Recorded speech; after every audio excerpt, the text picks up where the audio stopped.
بسم الله والحمد لله والصلاة والسلام على رسول الله. ازيكم يا حبايبي؟ عاملين ايه؟ يا رب تكونوا بخير وفي احسن حال. بصوا بقى، النهاردة الجمعة كده، يوم الجمعة ده يوم مفترج ويوم مبارك، جمعة مباركة عليكم جميعا يا رب. يوم الجمعة ده بيبقى الفطار بتاعه مميز بقى، كلنا بنتجمع فيه طبعا، وبنحب الفطار ايه يبقى مصنف كده. فهنعمل النهاردة كده اول حاجة مع بعض شوية فول مدمس كده يستاهلوا بقكم، بطريقة حلوة وجميلة هتعجبكم وبصوا مش هتبطلوا تعملوا الفول بالطريقة دي. الفول ده حوالي كيلو الا ربع فول. طبعا انتوا هتجيبوا على قد انا الدماسة بتاعتي مش هتاخد الكيلو هيزيد فيها قوي، فبجيب كيلو الا ربع.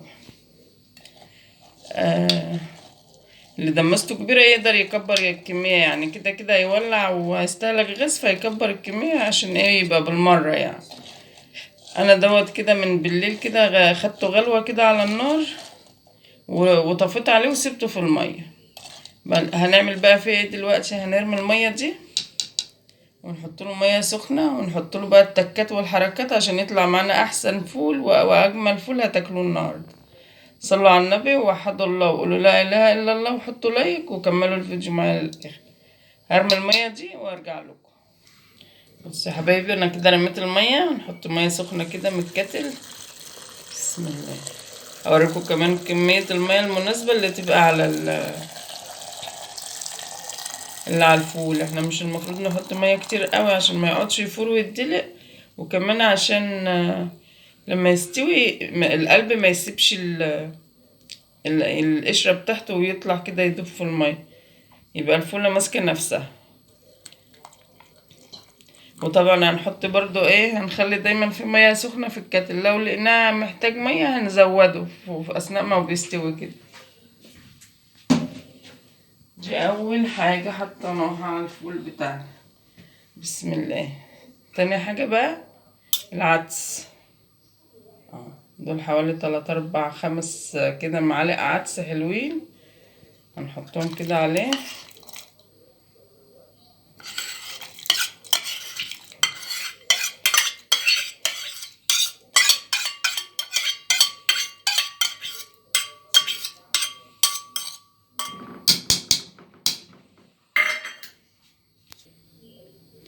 بس تاني حاجة بقى هنحط معانا ايه، اول حاجة نحط الجزر ده، مش هتفرق اوي نحط ايه الاول وايه الاخر، بس لازم نحط الحاجات دي.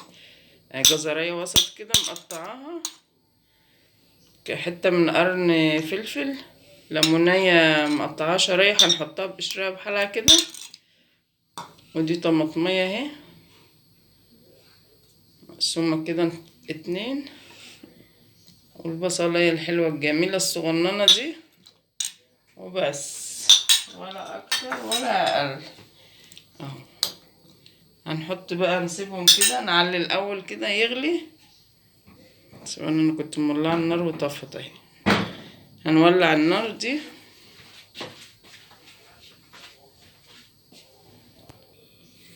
بس كده ولعنا العين الصغننه بتاع القهوه دي اهي. احنا مش هنسيبه طبعا، مش هنسيبها عاليه كده، هنوطيها عليه بعد كده اكننا بنعمل قهوه بالظبط. بس هنسيبه يغلي فيها كده، يغلي يبدأ يغلي ونبدأ نوطي بعد كده. هنغطي بقى ونشوف هنعمل بقية الفطار ايه. بصوا يا حبايبي بقى، قبل ما نزلت جبت الجميلة بتاعتنا كده تتحمر.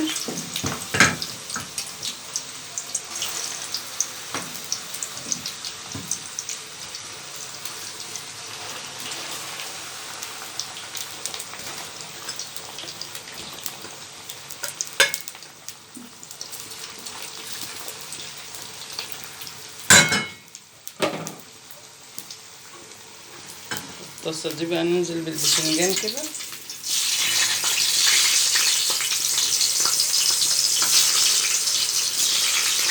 الباذنجان ده انا قشرته كده، يعني سبت خط وشلت خط وايه، ونقعته في ميه وملح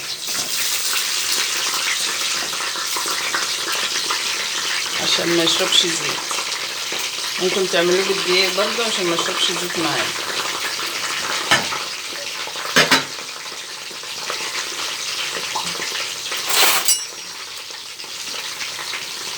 نسيبهم بقى يتحمروا ونروح نشوف هنعمل ايه بقى في الطعمية ونعمل الدقة بتاع البتنجان.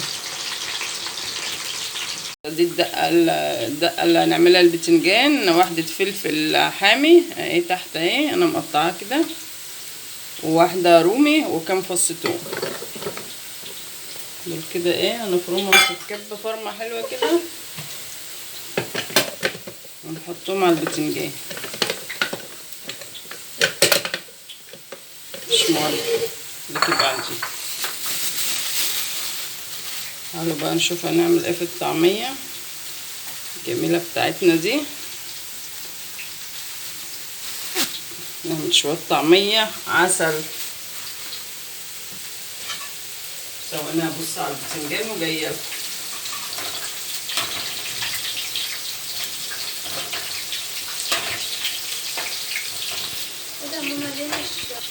حتة بصلاية بقى حلوة كده مقطعة كده، هي المفروض تبقى انعم من كده بس معلش بقى الشيف اللي قطعها لسه بيتعلم. واحدة قطاية صغننة، وواحدة فلفل حامي. كل ده بقى على العجينة بتاع الطعمية كده هتاكلوا شوية طعمية عسل. وحبة كزبرة، وطبعا هنحط السمسم بقى عليها واحنا بنقلي. هنقلب كل ده ببعض كده بس بالراحة ايه عشان الطعمية ما تهبطش وتبقى مكتومة.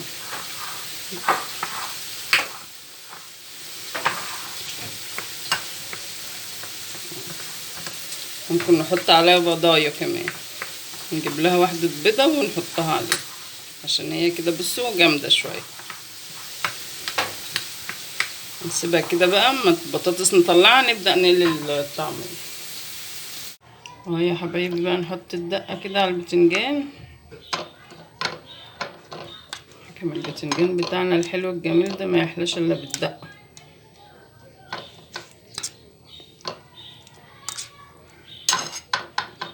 زي ما قلت لكم كده الباقي هنشيله في بطرمان ونحطه في باب التلاجة لما نعوزه. نعصر الليمون الحلو بتاعنا ده. تعالوا بقى ايه نروح نقلي الطعمية. حبايبي هنحط هنا للطعمية حبة كده بيكنج باودر صغننين كده. لما تكون العجينة بتاع الطعمية ماسكة كده شوية معاكي تروحي حاطلها بضاية كده.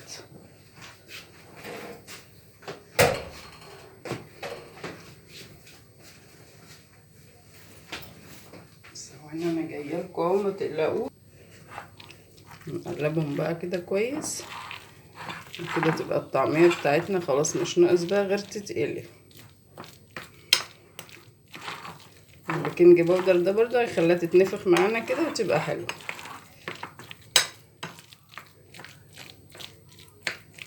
بس كده نخش بقى على البتنجان. طبعا البتنجان والبطاطس بتوعنا اتحمروا اهو. ودي الدقه بتاع البتنجان بعد ما فرمتها.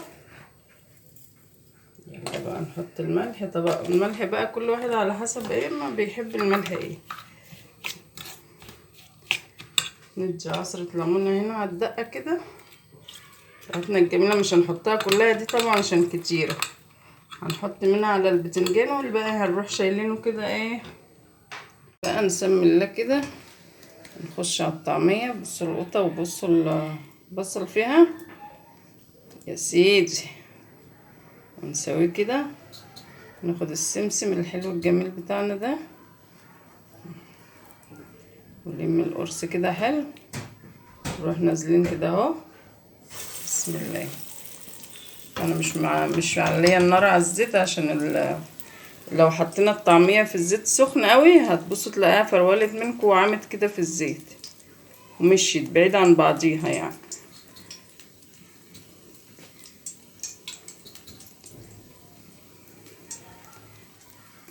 بصوا السمسم الجميل البلدي ده بتاع امي.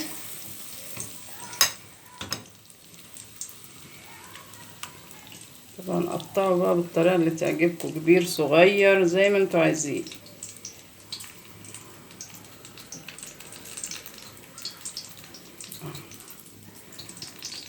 اخلصها كلها بالشكل ده وارجع لكم. بصوا يا جماعه بقى الحلاوه، الطعميه في البيت عامله ازاي.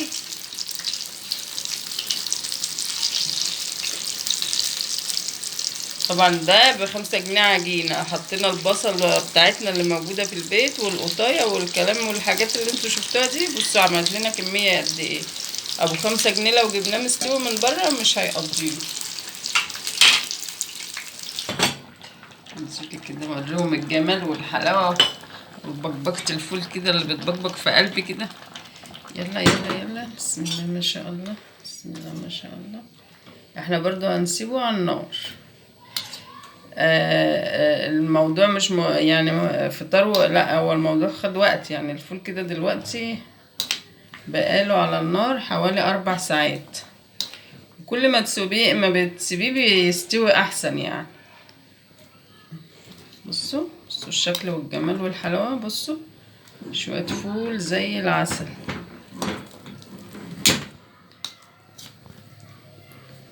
هسيبه برضو على النار، لسه في ميه. وكل ما يستوي احسن. القشره كل ما تسيبيه القشره بتاعته دي تستوي، لما تيجي تهرسيه كده تتهرس معاكي كويس، متبقاش مجلده. بعد الاكل بقى هنفضيه ونشوف هنعمل فيه ايه. النار اهي موطيها. بصوا ازاي، زي اكنك اقل من القهوه كمان، مش باينه حتى في الكاميرا.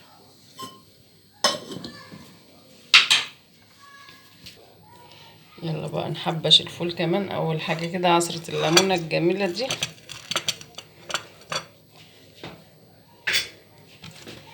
وحبه الزيت. صلى على النبي. الطحينه الجميله بتاعتنا دي اللي احنا شاريينها مش عاملينها.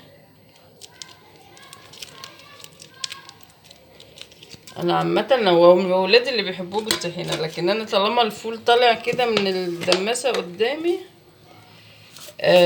ما بحبش احط له طحينه، ان هو مبيبقاش محتاج يعني.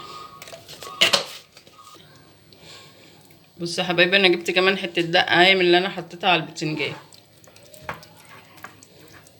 ناكل بقى احلى شويه فول كده بالطحينه. بصوا لونه وجماله كهرمان كده. بس يا حبايبي كده عملنا الفطار بتاعنا اهو الجميل ده. يا رب يعجبكم. الطعميه والبطاطس والبتنجان وعسل على طحينه اهو. يا عسل وطحينه انت وهي. حطوا لايك بقى. والفول الجميل. بصوا شكل الفول عامل ازاي. بصوا الجمال ده. خيار اهوت، وده بيض مسلوق حط عليه شطه وفلفل اسود اللي حابب ياكل بيض. والجرجير الجرجير والبصل الاخضر بتاعنا الجميل اهو. طبعا جبته وغسلته ونضفته وخليته زي الفل. والعيش ده عيش المفروض انه شامي يعني، بس ده الشامي اللي هو بتاع البطاقه ابو شيلن. بصوا الرغيف كان بيبقى قد كده، بقى قد كده. يلا بينا بقى نروح نفطر، وبعدين نيجي ايه نشوف الفول بتاعنا ونعمل كوبايه الشاي المتينه، وكده يبقى يوم الجمعه بتاعنا كده ايه زي العسل ان شاء الله. بس يا حبايبي احنا دلوقتي فطرنا بقى. صب الشاي الحلو الجميل بتاعنا ده. الفول كده قاعد حوالي 5 ساعات على البوتاجاز على النار الهاديه اللي انتوا شفتوها دي. وطبعا حطيت له ميه 2-3 كده. كل ما بلاقيه ميته قلت اروح مزوداه ميه سخنه. تعالوا بقى نفضيه كده. بسم الله.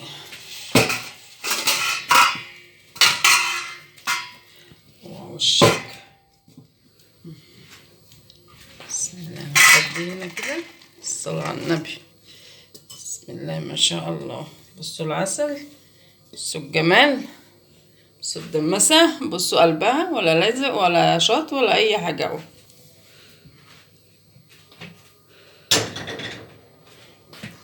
بصوا لون الفول عامل ازاي. والفولة بقى حجمها كبير والشكل والنظافة والجمال يعني. بصوا حطوا لايكات كتير قوي. احسن ازعل منكم بجد لو الفيديو ده ما تحطلوش لايكات كتير وترافقوا. شويه فول زي العسل، وبسم الله ما شاء الله. يعني الكميه بصوا قد ايه، الكاميرا كمان مش مبيناها. يعني حوالي كيلو الا ربع فول. بص ده لو هنشتريه بقى من بره كده هنجيبه بكام؟ سخن اوي. بس طبق بسم الله. هنشيله بقى في الاكياس كده على قد استعمالنا، حبه كده بحبه، وتطلعي الكيس ايه اللي انت عايزاه. بصوا شكله حتى في الكيس عامل ازاي. بصوا العسل، ونربط عليه كده عشان ما يسودش منا. احنا لما بنروح نشتريه من عند الراجل بتاع الفول بيحطوا لنا في كيس ويربط عليه وهو سخن كده، حاجه زي الفل اهي. هعبيه بقى كله كده وهسيبه يبرد وهشيله ايه في التلاجة. وقت ما نكون حابين ناكل فول هنطلع الكيس قبلها بحبه يفك كده ونستخدمه عادي. سلام سلام يا سلام يا سلام على الجمال. الواحد يفتح يعمل عربية فول يطلع شوية فول كده. بس يا حبايبي بقى ده كان الفيديو بتاعنا النهاردة. لو عجبكم بقى الفيديو حطوا لايك، واللي بيشوفنا لأول مرة وما اشتركش في القناة يشترك في القناة وفعلوا زر الجرس عشان يوصل لكم منا كل جديد. والسلام عليكم ورحمة الله وبركاته.